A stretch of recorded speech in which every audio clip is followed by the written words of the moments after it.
we have these wonderful readings on the feast of the dedication of the Lateran Basilica. Our first reading from the prophet Ezekiel is from chapter 47. Now, if you remember, and I'm sure you all do, in chapter 10 of the prophet Ezekiel, the Israelites have gotten so bad, they've turned so far away from the Lord, that the glory of the Lord leaves the temple. The first time I read that and understood it, because I may have read it before that and not understood it, but the first time I read that and understood it, I wept bitterly. What would our lives be like without the Lord's presence? How empty, how depressing, how destitute we would be without the Lord. And then in chapter 46 of the prophet Ezekiel, the glory of the Lord returns to the temple. Now they don't have the Ark of the Covenant in that meanwhile. The Ark of the Covenant was lost.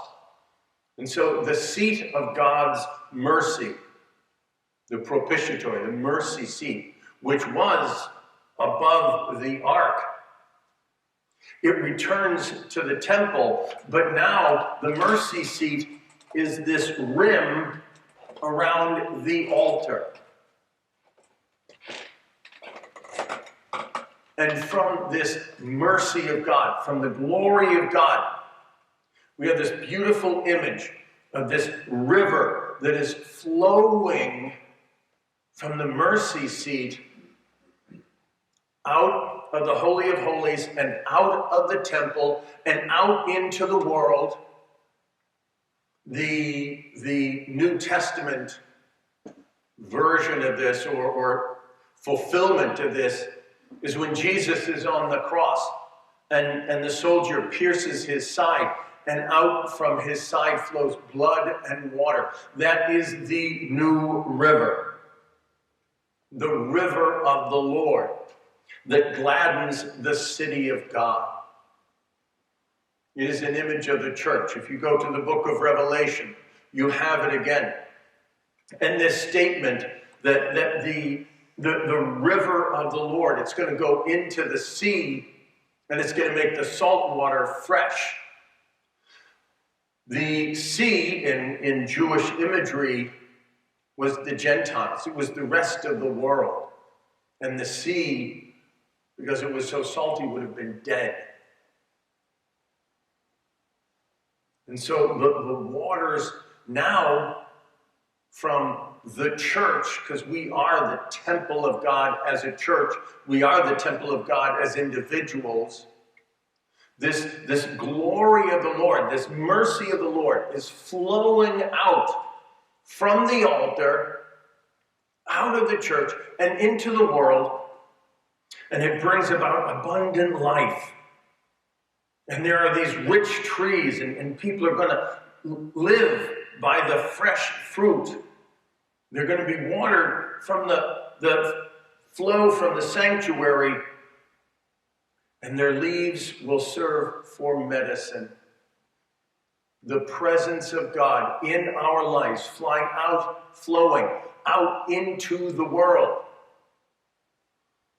It brings life, and it brings healing. That's God's gift to us, and it's our responsibility to bring that to the world. To take this out to the whole world. In our gospel, Jesus cleanses the temple. Well, they weren't in the regular part of the temple. They were selling stuff in the part of the temple that was set aside for the Gentiles. Imagine how difficult it would have been to pray in the temple if you were a Gentile. You would go in and people would be haggling over changing money and buying sacrifices and things. Not a good place to pray. And so what Jesus does, is he cleanses the temple. He makes it a place for all people. He makes it Catholic, universal, international, all-inclusive. In another place, Jesus says that my Father's house will be a temple for all people, quoting the prophet Isaiah. So in our lives, we need, by the way, I'm not going to go through St. Paul because I've gone too long. In my life is the water of God's grace. Is that flowing through me out into the world? As a parish, are we, this flowing water going out from here? As the Catholic Church in the world, are we being missionary? Are we being healing? Or are we just sitting beside the river and not being part of it?